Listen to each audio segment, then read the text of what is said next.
அதிகாலையின் அமைதியில் பை பரீஸ் வஸ்லிஹேவ். அத்தியாயம் 12. ஜெர்மானியர்கள் சண்டையிலிருந்து விலகியது ஏன்? அனுபவம் உள்ள காதுகளால் எதிரிகளின் சுடுதிறனை அல்லது சரியாக சொன்னால் திறன் இன்மையை மதிப்பிட்ட பிறகு ஏன் விலக்கிவிட்டார்கள்? இவை வீண் கேள்விகள் அல்ல. வஸ்கோ இவற்றை கேட்டு மூளையை குடைந்து கொண்டு வெறும் ஆவல் காரணமாக அல்ல, பகைவனை புரிந்து கொள்வது அவசியமாயிருந்தது. அவனுடைய ஒவ்வொரு செயலும் ஒவ்வொரு அசைவும் நமக்கு தெட்டத் தெளிவாய் விளங்க வேண்டும். அவன் எப்படி சிந்திக்கிறான் என்று நாம் தெரிந்து கொள்ளும் போதுதான் அவன் இடத்தில் சிந்தனை செய்வது நமக்கு சாத்தியமாகும். போர் என்பது யார் யாரை துப்பாக்கி சண்டையில் தோற்கடிக்கிறார்கள் என்பது மட்டும் அல்ல. போர் என்பது யார் சிந்தனையில் மற்றவரை முந்திக் கொள்கிறார்கள் என்பதாகும். விதிகள் இயற்றப்பட்டிருப்பது நம் மூளைக்கு விடுதலை அளித்து நாம் எதிரிகளின் தரப்பில் பகைவர்களின் நோக்கில் சிந்தனை செய்ய வாய்ப்பு அளிப்பதற்காகவே. வஸ்கோ நிகழ்ச்சிகளை எப்படியெல்லாமோ ஆராய்ந்தும் எப்படியெல்லாமோ ஆலோசித்து பார்த்தும் ஒரே முடிவுக்குத்தான் வரவேண்டியிருந்தது. ஜெர்மானியர்களுக்கு அவர்களை பற்றி ஒன்றும் தெரியவில்லை என்பதே அந்த முடிவு. தெரியவில்லை என்றால் அவன் கட்டாரிக்கு இரையாக்கிய இருவரும் முன்னோடிகள் அல்ல, வேவுக்காரர்கள். அவர்களுக்கு நேர்ந்ததை அறியாமல் மற்ற ஜெர்மானியர்கள் அவர்களை தொடர்ந்து நிம்மதியாக முன்னேறுகிறார்கள். இதுவே அவன் கண்ட முடிவு. இவை எல்லாவற்றிலிருந்தும் அவன் என்ன சாதகம் பெற முடியும் என்பது தற்போதைக்கு விளங்கவில்லை. சர்ஜன் மேஜர் எண்ணமிட்டான். மூளையை குடைந்து கொண்டான். சீட்டுக்கட்டை போல மெய் விவரங்களை மறுபடி கலைத்து சேர்த்தான். ஆனாலும் காரியத்தில் கண்ணாயிருந்தான். ஓசையின்றி துடியாக நழுவிச் சென்றான். உற்று கேட்டவாறு நடந்தான். ஆனால் காற்று ஒளியோ மனத்தையோ கொண்டு வரவில்லை. வஸ்கோ எங்கும் நிற்காமல் நடந்தவாறு இருந்தான். அந்த கூர்கெட்ட பெண் பின்னே வந்தாள். வஸ்கோ அடிக்கடி அவளை திரும்பி பார்த்தான். எதுவும் குறை சொல்ல இடமில்லை. உத்தரவுப்படி ஒழுங்காக நடந்தாள். ஆனால் லாவகம் இல்லாமல் தளர்வுடன் நடந்தாள். அதற்கு காரணம் அவள் அனுபவித்த நிகழ்ச்சிகளும் தலைக்கு மேல் பறந்த குண்டுகளுமாய் இருக்கும். காலியாவோ இந்த குண்டுகளை இப்பொழுது நினைவுபடுத்தி கொள்ளவில்லை. அவள் கண்கள் முன்னே தெரிந்தது வேறு காட்சிகள். சோனியாவின் சாம்பல் நிறமான கூரிய முகமும் பாதி மூடிய உயிரற்ற விழிகளும் இரத்தத்தில் நனைந்து முடமுடப்பாயிருந்த உடம்பும் அவற்றோடு மார்பில் 2 துளைகள் கத்தி அலகு போன்ற குறுகலானவை. அவள் சோனியாவையோ சாவையோ பற்றி நினைக்கவில்லை. துணியை துளைத்து போகும் காட்டாரியின் பரிசத்தை தன் மேனியில் குமட்டல் எடுக்கும் அளவுக்கு உணர்ந்தாள். கிழிபடும் சதையின் ஓசையை கேட்டாள். இரத்தத்தின் கடும் நெடியை முகர்ந்தாள். யதார்த்த உலகை விட கற்பனை உலகில் அவள் எப்போதும் அதிக துடியாக சஞ்சரித்து வந்தாள். இப்பொழுது இந்த கற்பனையை மறந்துவிட அழித்துவிட விரும்பினாள். ஆனால் அவளால் முடியவில்லை. இந்த கற்பனையின் விளைவாக நெஞ்சை பாறாங்கல்லாய் அழுத்தி பெருந்திகில் அவளை ஆட்கொண்டது. வேறு எதையும் புரிந்து கொள்ளாமல் இந்த திகிலால் நசுக்கப்பட்டவளாக நடந்தாள். வஸ்கோவுக்கு இந்த விஷயம் தெரியாது. தான் வாழ்வையும் சாவையும் சமமாக வைத்தவாறு எவளோடு சேர்ந்து நடந்தானோ அவள் ஏற்கனவே கொல்லப்பட்டு விட்டாள் என்பதை அவன் அறியவில்லை. ஜெர்மானியரை நெருங்காமல் பகைவன் மேல் ஒரு தரம் கூட சுடாமல் அவள் இறந்து விட்டாள். வஸ்கோ கையை உயர்த்தினான். வலப்புறம் சென்றது அடித்தடம். கற்குவியல்கள் மேல் லேசாகவும் அரிதாகவே புலப்படும் விதத்திலும் படிந்திருந்த தடம் இங்கே. அடர் பாசி மீது நீர் தேங்கிய பள்ளத்தாக்குகளில் கரேல் என்று தெரிந்தது. பாரம் சுமந்து வந்த ஜெர்மானியர்களுக்கு இந்த இடத்தில் கால் இடறிவிட்டது போல் இருந்தது. நீண்டு அகன்ற பாதங்கள் வஸ்கோவின் முன் வரைபடங்களாக காட்சியளித்தன. இரு என்று கிசுகிசுத்தான் சர்ஜன் மேஜர். அடித்தடத்தை ஒரு புறம் விட்டுவிட்டு வலப்பக்கமாக சென்றான். செடியை சற்று வளைத்தான். பள்ளத்தில் அவசரமாக பரப்பிய மிலாறுகளின் அடியில் கொஞ்சம் வெளி தெரிந்தன உடல்கள். வஸ்கோ சுள்ளிகளை ஜாக்கிரதையாக நகர்த்தினான். கிடங்கில் முகம் குப்பர கிடந்தார்கள் இருவர். வஸ்கோ மண்டியிட்டு அமர்ந்து உற்று நோக்கினான். மேலே இருந்தவனுடைய பின் மண்டையில் இரத்தம் இல்லாத ஒழுங்கான துளை ஒன்று காணப்பட்டது. குட்டையாக கத்தரித்த முடி பின்மண்டையில் சுருண்டிருந்தது, நெருப்பில் பொசுங்கிருந்தது. இவர்களுடைய ஆட்களே இவர்களை பின்மண்டையில் சுட்டிருக்கிறார்கள் என்று தீர்மானித்தான் சர்ஜன் மேஜர். காயம் அடைந்தவனை கொன்றுவிட்டார்கள். அது அவர்களுடைய சட்டம் போலிருக்கிறது.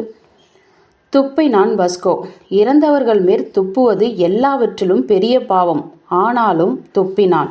அவர்கள் மேல் இகழ்ச்சியை தவிர வேறு எந்த உணர்வும் அவனுக்கு உண்டாகவில்லை. அவனுடைய நோக்கில் அவர்கள் சட்டத்துக்கு புறம்பானவர்களாக இருந்தார்கள்.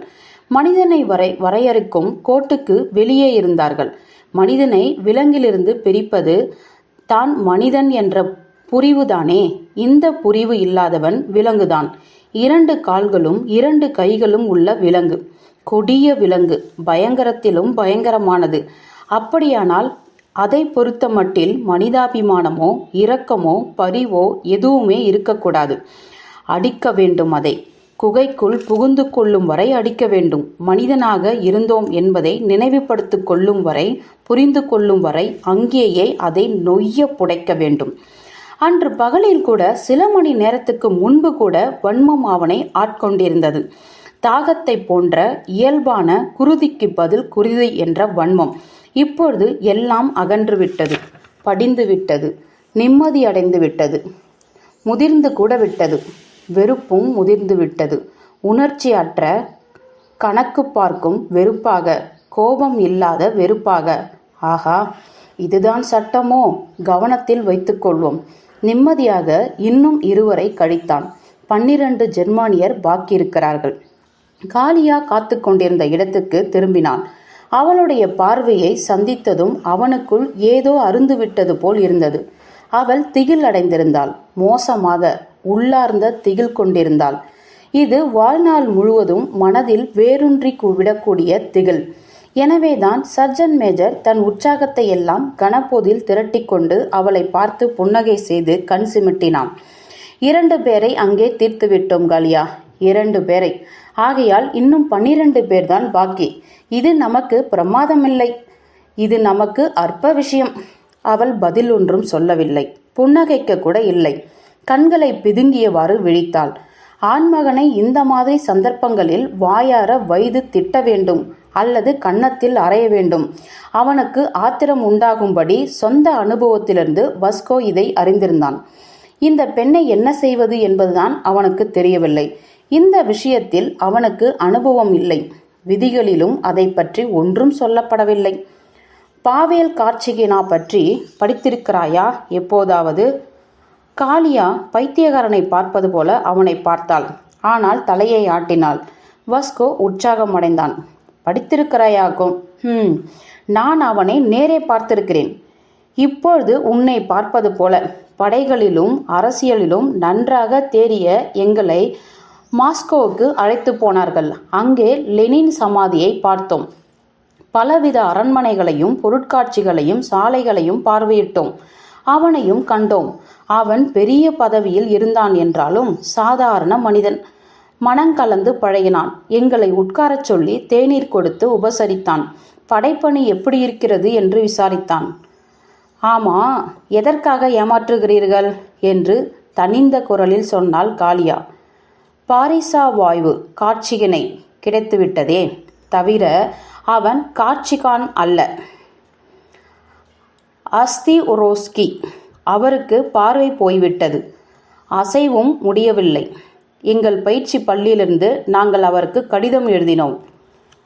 ஒருவேளை இவன் வேறு கார்ச்சிகனாவோ? வஸ்கோவுக்கு வெட்கமாயிருந்தது. உடலில் சூடு கூட குப்பென்று ஏறியது. போதாகுறைக்கு கொசுக்கள் வேற பிடுங்கி எடுத்தன. மாலை கொசுக்கள் தனி வகையானவை. ஒருவேளை நான் எண்ணியது தவறாக இருக்கலாம். அறியேன், மற்றவர்கள்தான் சொன்னார்கள். முன்னால் கிளை நெருத்தது. கனத்த காலின் அடியில் நெருத்தது என்பது துலக்கமாக தெரிந்தது. வஸ்கோவுக்கு மகிழ்ச்சி கூட உண்டாயிற்று. பிறந்தது முதல் அவன் தானாக பொய் சொன்னதில்லை. தனக்கு கீழ் பணியாற்றவர்களின் அவமதிப்பை அனுபவித்ததில்லை. இந்த அழுமூஞ்சி பெண்ணின் நிந்தனைக்கு பொறுப்பதை விட பகைவர்கள் எல்லோருடனும் சண்டை போட அவன் தயாராக இருந்தான். புதருக்கு போ, அசையாமல் கெட என்று கிசுகிசுத்தான். அவளை புதருக்குள் அழைத்து கிளைகளை சரிப்படுத்திவிட்டு பக்கத்து பாறையின் பின் விழுந்து மறைந்து கொண்டான். சரியான நேரத்தில் பார்த்தான். மறுபடி இருவர் வந்து கொண்டிருந்தார்கள். தானியங்கி துப்பாக்கிகளை தயாராக பிடித்தவாறு பழுக்க காய்ந்த இரும்பு மேல் நடப்பவர்கள் போல எச்சரிக்கையுடன் அடியெடுத்து வைத்து நடந்தார்கள் ஜெர்மானியர். மறுபடி இருவரை அனுப்புவதை பற்றி சர்ஜன்ட் மேஜருக்கு வியப்பதற்குள் இந்த இருவருக்கும் பின்னாலும் இடது பக்கத்திலும் செடிகள் நடுங்கியதை கண்டான். இரு மருங்கிலும் முன்னோடிகள் வருகிறார்கள் என்றும் திடீர் எதிர்ப்பினாலும் தங்கள் வேவுக்காரர்களின் மறைவினாலும் ஜெர்மானியர் ஆழ்ந்த கவலை கொண்டிருக்கிறார்கள் என்றும் புரிந்து கொண்டான். ஆனால் அவன் அவர்களை கண்டு கொண்டான். அவர்கள் அவனை பார்க்கவில்லை. எனவே பெரிய துருப்புச்சீட்டு அவனிடம் இருந்தது. ஒரே துருப்புச்சீட்டுதான். ஆனாலும் அதை கொண்டு மிக கடுமையாக அவர்களை தாக்க அவனால் முடியும். இந்த விஷயத்தில் அவசரப்படுவது மட்டும் கூடாது. ஆகவே பஸ்கோ பாசியோடு பாசியாக உடம்பு முழுவதிலும் ஒண்டிக் கொண்டான். வியர்த்த நெற்றியிலிருந்து கொசுக்களை விரட்டக்கூட அஞ்சினான். வரட்டும், பதுங்கி அவனுக்கு முதுகை காட்டியவாறு முன்னே போகட்டும், எந்த திக்கில் தெட்டம் நடக்கிறார்கள் என்பதை காட்டட்டும். பிறகு அவன் விளையாட்டை தொடங்குவான். தன் சீட்டை இறக்குவான், பெரிய துருப்புச் சீட்டை. ஆபத்தில் மனிதன் ஒன்றா சிந்தனை செய்வதில்லை. இல்லாவிட்டால் இருவருக்கு சேர்த்து சிந்தனை செய்கிறான். மேற்கொண்டு என்ன செய்வது என்று ஒருவன் கணக்கிடும் போதே மற்றவன் நிகழ்த்து வினாடி பற்றி கவலை அடுத்து கொள்கிறான். எல்லாவற்றையும் காண்கிறான், எல்லாவற்றையும் கவனிக்கிறான். பெரிய துருப்புச்சீட்டை இறக்குவது பற்றி எண்ணிக்கொண்டிருந்த அதே சமயத்தில் பஸ்கோ அழிவு வேலையினரை ஒரு கணங்கூட பார்வையிலிருந்து தப்பவிடவில்லை. காளியாவையும் கணமேனும் மறக்கவில்லை. அவள் நன்றாக மறைக்கப்பட்டிருந்தாள், நம்பகமாக. தவிர ஜெர்மானியர் அவளை ஒரு புறம் விட்டுவிட்டு மேலே சென்றார்கள். ஆகவே இங்கே அபாயம் நேர வாய்ப்பில்லை. ஜெர்மானியர்கள் இடத்தை பகுதிகளாக கூறு போட்டிருந்தார்கள். அவனும் அவனுடைய படையினரும் இந்த பகுதிகளின் நடுவில் வெவ்வேறு துண்டுகளில்தான் இருந்தார்கள். எனவே ஜெர்மானியர்கள் கடந்து செல்லும் வரை மூச்சு காட்டாமல் பாசியிலும் புதர்களிலும் ஒன்றியவாறு பதுங்கியிருக்க வேண்டியிருந்தது. அதன் பிறகே நடவடிக்கை எடுத்து கொள்ளலாம். பின்பு ஒன்று கூடி இலக்குகளை வரையறை செய்து கொண்டு சொந்த துப்பாக்கியாலும் ஜெர்மன் தானியங்கி துப்பாக்கியாலும் சுட்டு தள்ள வேண்டும். நிலைமையை சீர்தூக்கி பார்த்தபோது ஜெர்மானியர்கள் மீண்டும் முந்தைய வழியையே எச்சரிக்கையுடன் மேற்கொள்வதாக தெரிந்தது. விரைவில் அவர்கள் ரீத்தாவும் ரேனியாவும் இருக்கும் இடத்தை அடைவார்கள். இது சார்ஜன்ட் மேஜருக்கு கவலை அளிக்கத்தான் செய்தது. ஆனாலும் நிரம்ப என்று சொல்ல முடியாது. அந்த இரு பெண்களும் சண்டை பழகியிருந்தார்கள். விஷயத்தை புரிந்து கொண்டார்கள். சுயமாக சிந்தித்து மறைந்து கொள்ளவோ தொலைவில் பின்வாங்கி செல்லவோ அவர்களுக்கு திறன் இருந்தது. தவிர ஜெர்மானியர் தன்னை கடந்து சென்று இரண்டு நெருப்புகளுக்கு நடுவே இருக்கும் தருணம் பார்த்து தன் துருப்புச்சீட்டை இறக்க அவள் திட்டமிட்டிருந்தான். அழிவு வேலையினர் காலியா மறைந்திருந்த புதரை ஒரு 20 மீட்டர் இடப்புறம் விட்டுவிட்டு நேரே சென்றார்கள். மருங்குகளில் வந்து முன்னோடிகளை தங்களை காட்டிக்கொள்ளவில்லை. ஆனால் அவர்கள் எங்கே கடந்து செல்வார்கள் என்பதை பஸ்கோ அறிந்திருந்தான். யாரும் திடீரென்று எதிர்பட முடியாதிருந்தது. என்றாலும் சர்ஜன்ட் மேஜர் தானியங்கி துப்பாக்கி பூட்டை ஜாக்கிரதையாக கழற்றி வைத்து கொண்டான். ஜெர்மானியர்கள் தானியங்கி துப்பாக்கிகளை தயாராக பிடித்தவாறு குனிந்து பேசாமல் நடந்தார்கள். முன்னோடிகளின் காப்பில் இருந்தமையால் அவர்கள் அநேகமாக அக்கம் பக்கம் பார்க்காமல் எதிரே கூர்ந்து நோக்கி எதிரிலிருந்து துப்பாக்கிச் சூட்டை ஒவ்வொரு கணமும் எதிர்பார்த்தவாறு வந்தார்கள். இன்னும் சில அடிகள் நடந்தாலும் அவர்கள் வஸ்கோவுக்கும் காலியாவுக்கும் நடுமைய புள்ளியை அடைந்து விடுவார்கள். அந்த கணம் முதல் அவர்களுடைய முதுகுகள் சர்ஜன்ட் மேஜரின் வேட்டைக்கார பார்வைக்கு இலக்கு ஆகிவிடும். புதர்கள் ஓசையுடன் விலகின. அவற்றிலிருந்து திடீரென வெளியே பாய்ந்தாள் காளியா. குனிந்து கைகளை தலைக்கு மேல் வைத்தவாறு எதையும் பாராமலும் புரிந்து கொள்ளாமலும் அழிவு வேலையினரை குறுக்காக கடந்து திருப்பி ஓடினாள் அவள். ஆஹா! தானியங்கி துப்பாக்கி சுருக்கமாக சுட்டது. ஓட்டத்தில் விரைத்த மெல்லிய முதுகை 10 தாவடி தூரத்திலிருந்து தாக்கியது. காளியா ஓட்ட வேகத்தில் துள்ளி தரையில் முகம் குப்பர விழுந்தாள். கிளியினால் தலைக்கு பின் வைத்திருந்த அவளுடைய கைகள் அப்படியே இருந்தன. அவளுடைய கடைசி கத்தல் கலகலக்கும் கமறலில் அமிழ்ந்துவிட்டது. கால்கள் இன்னும் ஓடிக்கொண்டே இருந்தன. சோனியாவின் சோட்டு முனைகளை பாசியில் குத்தியவாறு அடித்து கொண்டிருந்தன. திறப்பில் எல்லாம் அசைவற்று விட்டன. ஒரு நொடி நேரத்துக்கு அசைவற்று விட்டன. காளியாவின் கால்கள் கூட கனவில் போல மெதுவாக அசைந்தன. வாஸ்கோ தன் பாறையின் பின்னே இன்னமும் அசையாது கிடந்தான். தனது திட்டங்கள் எல்லாம் தகர்ந்துவிட்டன. பெரிய துருப்புச் சீட்டுக்கு பதில் தன் கையில் உதவாக்கரை சீட்டுதான் இருந்தது என்பதை புரிந்து கொள்ளக்கூட அவனுக்கு இன்னும் முடியவில்லை. அவன் எவ்வளவு நேரம் அப்படியே கிடந்திருப்பானோ, மேற்கொண்டு எப்படி செயல்பட இருப்பானோ தெரியாது. ஆனால் அவன் முதுகு குப்பர சடசடப்பு காலடி சத்தமும் கேட்டன. வலப்புறம் முன்னோடி இந்த பக்கம் ஓடி வருகிறான் என்பதை அவன் யூகித்து கொண்டான். நிலைமையை சீர்தூக்கி பார்க்கும் நேரம் இல்லை, சிந்திக்க நேரமில்லை. எனவே ஜெர்மானியர்களை அப்பால் இட்டு செல்வது என்ற முக்கியமான முடிவை மட்டும் செய்தான் வாஸ்கோ.